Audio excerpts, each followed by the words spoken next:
I am joined live now by Dr. Shany More, who's a former foreign policy director at the Israeli National Security Council, based in Tel Aviv, and also a researcher at BICOM.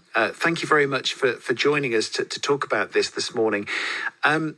It would be interesting to ask you, obviously we've heard about the beginning stages of this operation.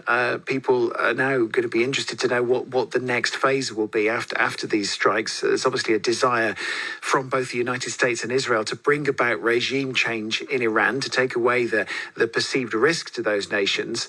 How does this current operation develop into one that brings that about? Well, neither of the two countries that have initiated this operation, neither Israel nor the United States, have any element on the ground that can actually affect a regime change entirely. I mean, the third leg of this operation is the Iranian people, or some kind of alternative to the regime there in Iran, whether it collapses suddenly by a loss of faith, whether there's a general or two who defect, whether there's another popular uprising, as we saw in January. One of those scenarios is the only way that the mission is brought to a successful completion, if that is truly the goal. That uprising we saw in January was brutally suppressed by the Iranian government. Is there anything to suggest that it might be different this time?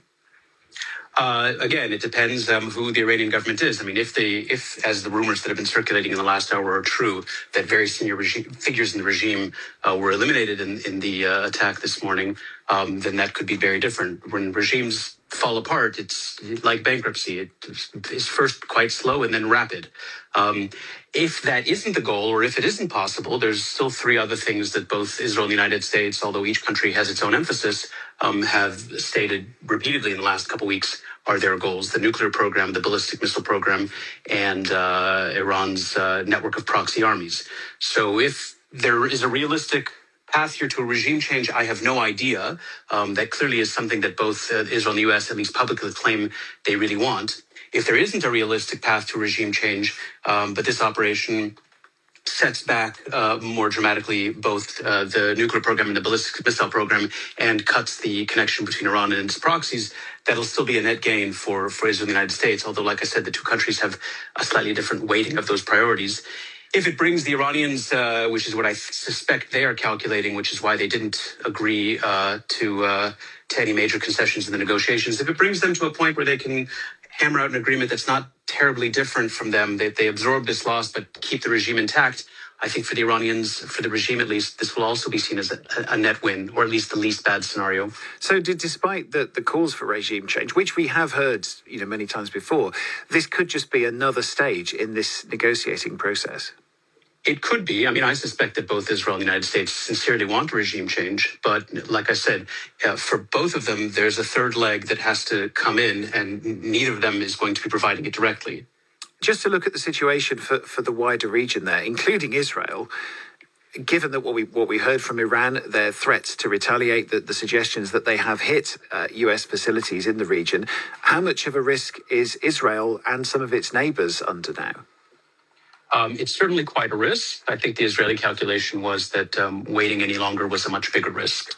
What Israel woke to on October 7th was really a multi-front attack from an Iranian-backed axis of fire that had at that point encircled this country from almost every conceivable border, or certainly from the south and the north, and then more distantly from Yemen, Syria, parts of Iraq and Iran. What's happened in the last 2.5 years has been that pretty methodically that axis that was assembled and arrayed against Israel along its borders has been mostly dismantled. Hamas has not been able to launch even a single rocket, not just during the ceasefire, but during most of the last year of war. Hezbollah also has not been able to do very much against Israel in the last year and a half since its ceasefire. And the Syrian regime, most dramatically, has fallen. So even short of a regime change, the entire alliance structure after the shock of October 7th has been reoriented in a way that puts Israel in a much less vulnerable position than it was 2.5 years ago.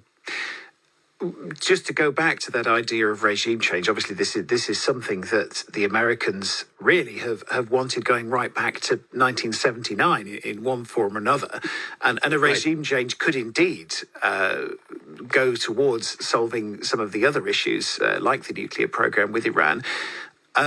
Despite many occasions where it's been thought in the past, including in the uprisings that we saw in the last couple of months, where it was thought and maybe by many people hoped that could be happening. We have yet to see it. The Iranian regime have always managed to retain control. Is there anything that you can see that suggests that it might be different this time?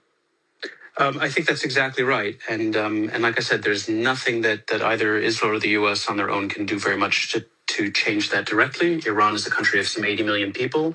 If the regime is going to fall, it's going to fall because of reasons in Iran. If this operation helps push in that direction, I think obviously both Israel and the U.S. would be delighted by that, but they would hardly be alone.